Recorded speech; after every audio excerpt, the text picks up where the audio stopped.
Diretamente de Cariacica, vamos conversar com ele, que é uma grande referência política, partidária, médico, que promove uma grande manifestação social nesse município, Dr. Mota, não é isso? Dr. Mota, qual é a sua especialidade? Eu sou pediatra, né? Sou formado pela Universidade Federal Fluminense em Medicina, Universidade Federal do Espírito Santo em Medicina e tenho especialização em pediatria pela Universidade Federal Fluminense. Doutor, como é que o senhor assiste esse momento de crise, de epidemia em todo o planeta? O senhor, me parece que o senhor é pré-candidato à prefeitura de Cariacica, não é isso? Positivo, sou pré-candidato a prefeito de Cariacica pelo Partido Democracia Cristã. Bom, em relação a essa pandemia, o que a gente tem que entender é que... É pandemia ou podemos chamar de pandemônio, né? Considerando aí o caos que a doença trouxe para o mundo inteiro, a gente pode chamar as duas coisas, né? Utilizar os dois termos para se atribuir a ela. Agora, nós não estamos falando de um evento novo, né? As pandemias sempre existiram na história da humanidade. E não é diferente com o coronavírus. O que o coronavírus fez, na verdade, aqui, fazendo uma leitura de um profissional de saúde, é expor uma chaga que já existia, que infelizmente a saúde pública durante muito tempo foi negligenciada, né? Ou seja, com insuficiência de investimentos, nunca foi um alvo prioritário dos gestores. Então, com essa doença aí que avançou no mundo inteiro, ficou bem evidente e claro aí o quão grave estava a situação da saúde pública hoje. No mundo? No mundo inteiro. Não Você acha que o isolamento social, ele é apenas uma preocupação com a sociedade ou uma preocupação com os governantes que nesse momento de crise comprovam a sua falta de investimento na saúde? O isolamento social, né, do ponto de vista científico, ele é uma ação importante dentro desse processo de controle da pandemia. E ele, de certa forma, vem, independentemente de qualquer situação clínica, né, situação aí da saúde pública, ele vem no sentido de ajudar a resolver ou minimizar o impacto da pandemia. Mas né?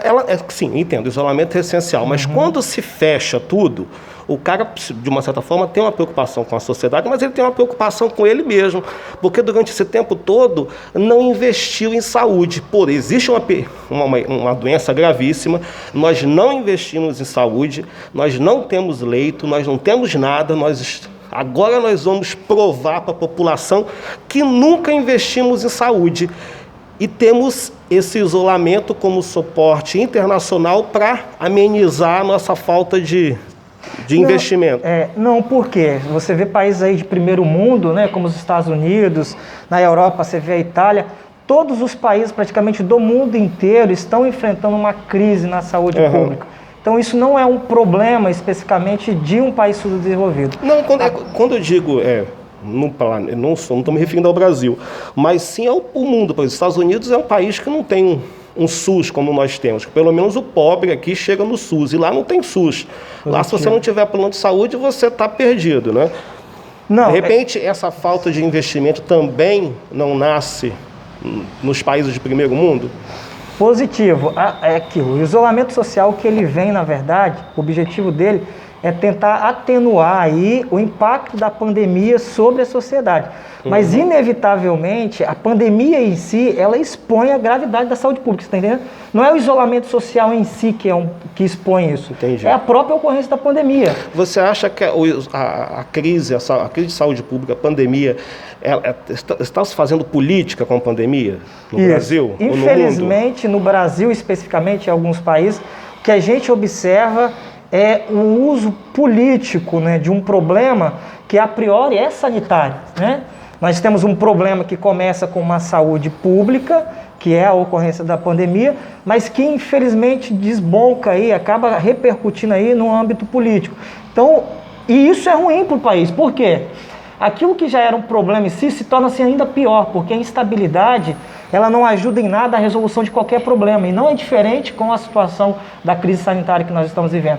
Então, sem dúvida alguma, a instabilidade política aqui no país, ela piora ainda mais e agrava a ocorrência da pandemia, porque é preciso que tenha ações políticas, e aí o governo federal, o governo estadual e municipal tem que estar muito bem sintonizado, em concordância aí com as ações, para que elas sejam mais efetivas possível. Se o governo em si, os gestores, não se entendem, como que vai ficar a população em meio disso tudo? Perdida, né? E é o que a gente vê hoje. Existe uma oposição, eu vou utilizar essa fala até como um processo empírico, uma oposição que diz que o isolamento social e os números que aparecem de mortes no Brasil não são 100% verdadeiros, e sim uma forma de querer atacar o governo federal ou obter mais verba do governo federal. Você acha que isso pode ter sentido? Ou uma grande besteira, uma grande...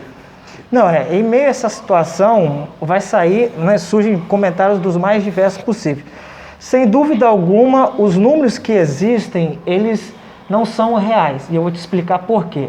Primeiro que a gente não está testando todo mundo, né? Mas não tem teste. Não tem teste para todo mundo. Então, os dados oficiais apresentados pelo governo, na verdade, eles são inferiores àquilo que seria a realidade. Existem estudos aí que apontam que você pode multiplicar até 12 vezes os dados anunciados pelo governo federal, que você vai ter uma ideia do quão realidade é a crise sanitária que nós estamos vivendo. Essa crise sanitária, o que está sendo ofertado pela imprensa, não pode ser totalmente verdadeiro. Não, nós estamos sem dúvida não, nós estamos numa crise sanitária. Nós estamos numa crise sanitária. Existe gente morrendo, mas o que está sendo divulgado nós não temos certeza se é 100% verdadeiro.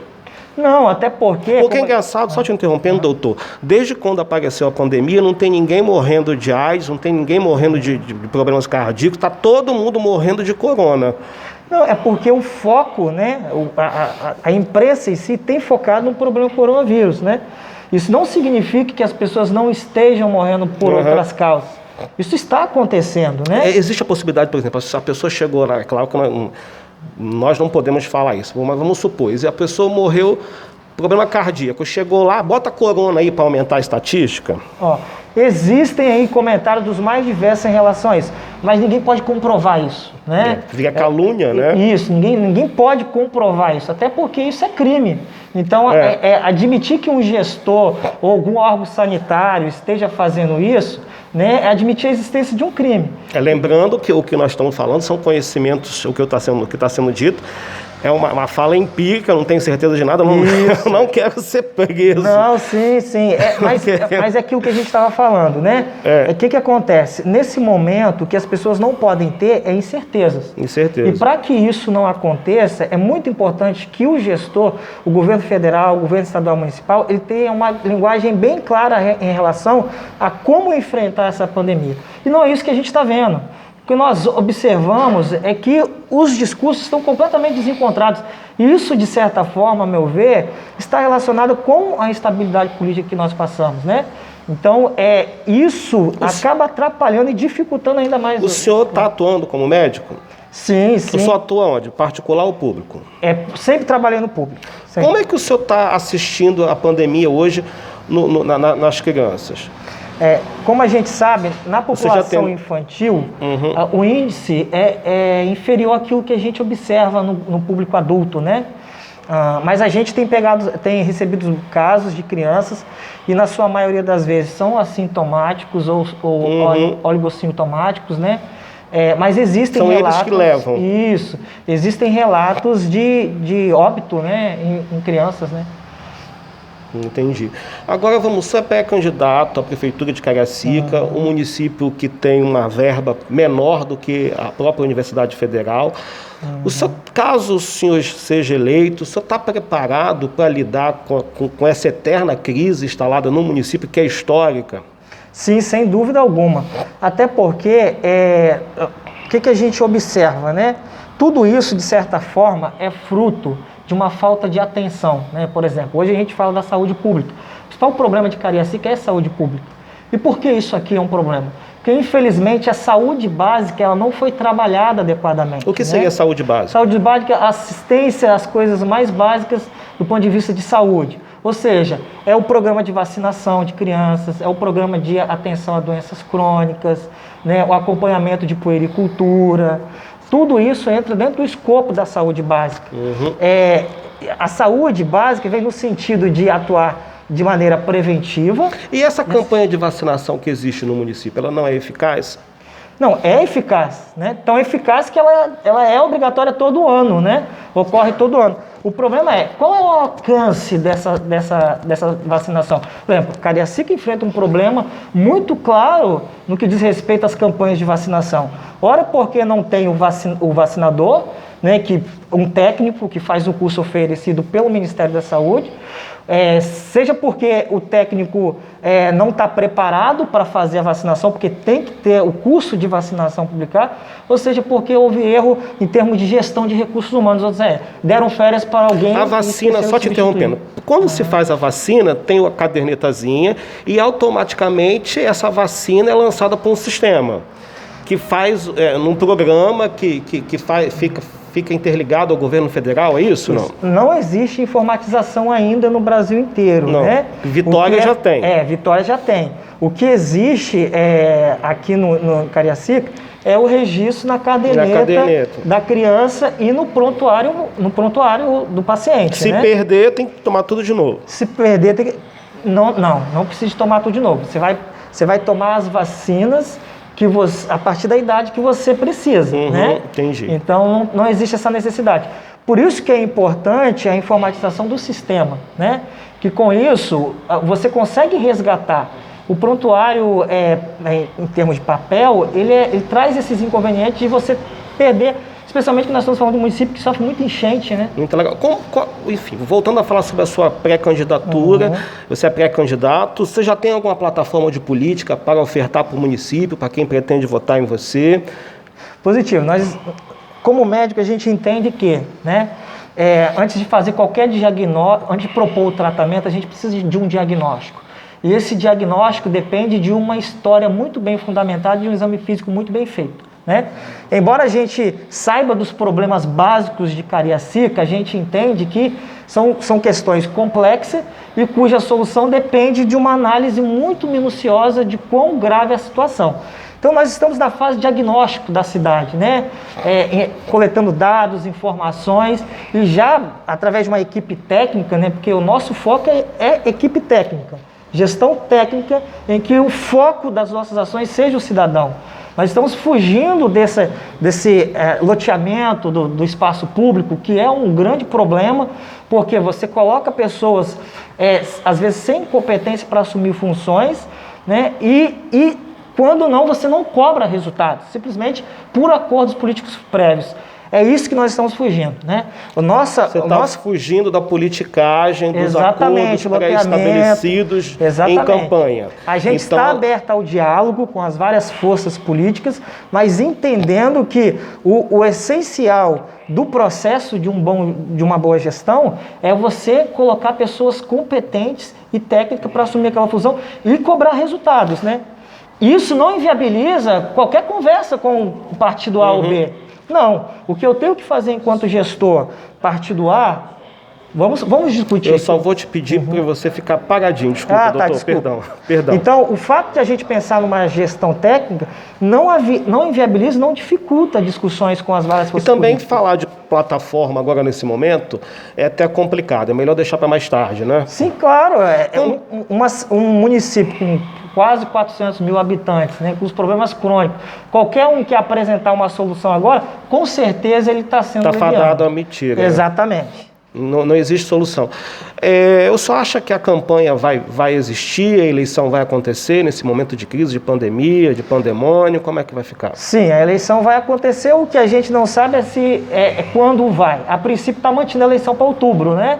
Mas pode ser que eles adiem para dezembro, né? Como é que você acha que a população se comporta, né?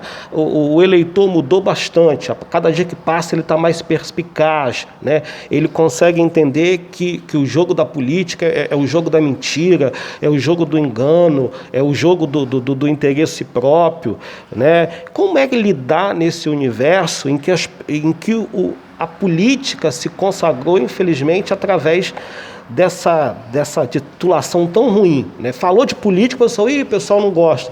Como é você que é um homem médico, um homem que faz projetos sociais, um homem que sempre atende bem no seu consultório, atende bem a população, tentar romper com esse estereótipo de política tão suja, tão nojenta instalada no nosso país?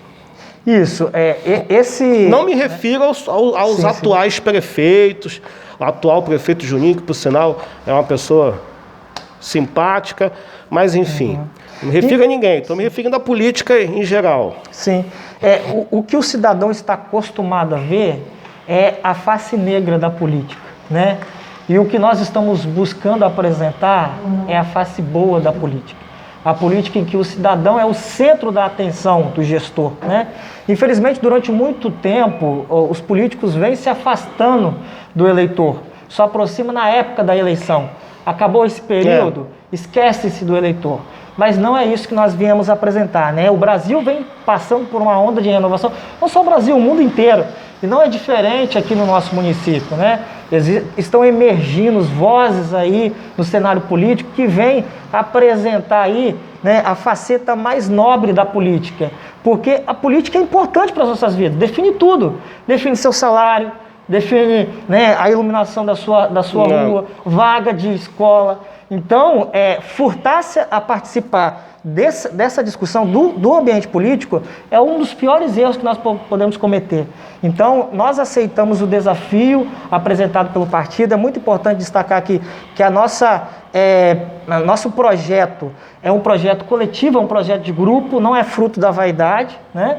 Hoje o Democracia Cristã tem aí uma via alternativa para apresentar para a cidade, e aí devolver ao cidadão aquele sentimento, né, positivo da política. Você é do Partido Democracia Cristã, você pertence a alguma igreja? Isso, eu sou membro da Igreja Assembleia de Deus desde criança, né? Mas a nossa política, ela vai muito além, né, daquilo que é nossa fé, né? Você acha que a igreja, hoje em dia, a igreja, hoje em dia a história da igreja, ela sempre foi manipuladora, não hoje em dia, né? Se você for pegar a história da religião, ela sempre foi manipuladora, controladora, e hoje em dia muito mais do que isso, né? Abusa da boa-fé para recolher dinheiro. Como é que o senhor assiste isso, né, nesse momento de sofrimento, de angústia, em que alguns religiosos querem que alguns membros estejam abertos, e aí algumas pessoas dizem, poxa vida, em plena crise vão abrir igreja, aí o pessoal fala, não, isso é para pegar dízimo. Como que você assiste essa difamação em relação à abertura das igrejas esses falsos profetas que estão, alguns, nem todos, estão manipulando a sociedade em prol do dinheiro, em prol dos seus vínculos políticos, partidários e econômicos? No mundo, a gente vai encontrar exemplo negativo em várias áreas da vida. Lembrando que nem todos, existe pastor cego, médico cego, político cego. E não é diferente na religião. Por exemplo, eu trabalho com uma igreja batista que ela executa atividades sociais na região de Flechal, do qual nós tivemos a oportunidade de trabalhar há mais de 5 anos, né? Ou seja, Flechal 1 ou 2? Flechal 1. E então a gente tem se ocupado muito, né, de levar esses exemplos positivos da fé, né, em que o indivíduo ele é considerado como um alvo do amor. Foi isso que Cristo nos ensinou, né, amar o próximo. Então o nosso foco é trabalhar essa vertente da igreja. E quando a igreja diz, o país não deu certo porque Jesus não quis, a política não deu certo porque Jesus não quis, fica assim mesmo, vamos orar mais para ver se Jesus ajuda. Isso não é transferir tudo para Jesus e deixar que os homens que estão no poder percam o controle da situação? Não, quem tem essa visão, na verdade, ela é um pouco limitada, né, em termos daquilo que Jesus Cristo ensinou, né? A gente tem a nossa vida espiritual, mas tem a nossa vida secular, em que nós temos que procurar, né, a própria Bíblia fala, ser luz em meio às trevas neste mundo. Então, eu entendo que a igreja, ela tem o seu papel social a cumprir. Sim, claro. E nós não podemos nos furtar disso. Então, a igreja hoje, ela tem cumprido um papel muito importante dentro da sociedade, né?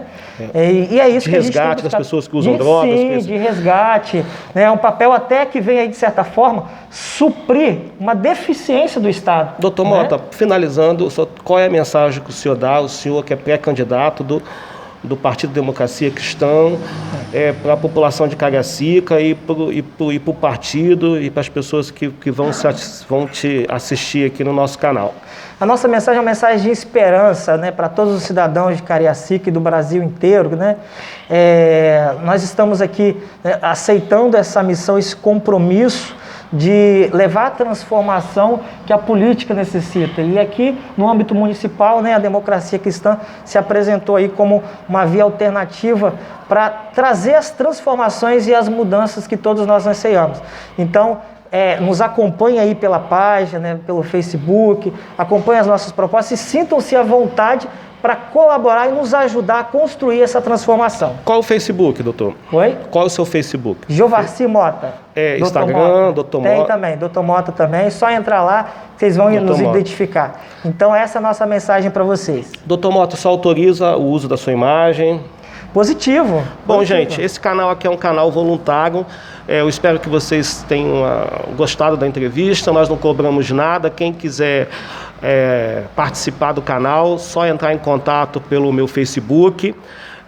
Compartilhe o vídeo, curta para aumentar as nossas visualizações. Se você também é liderança comunitária de alguma comunidade de Flechal 1, Flechal 2, lá onde o Dr. Mota trabalha, e quiser também conversar, nós vamos até Flechal aí, tomamos um café e fazer uma entrevista com vocês aí sem cobrar nada. Lembrando que eu também já trabalhei lá em Flechal 2, lá em cima no Martim Lutero, lá em cima, e quando eu descia tinha uma vaca que corria atrás da gente, professor. Ah, é? Doutor, tinha uma vaca que corria e de vez em quando dava uns pipocos também lá. Não sei se está dando tiro lá em Flechal 2, mas enfim, gosto muito da região, tem muito pé de manga.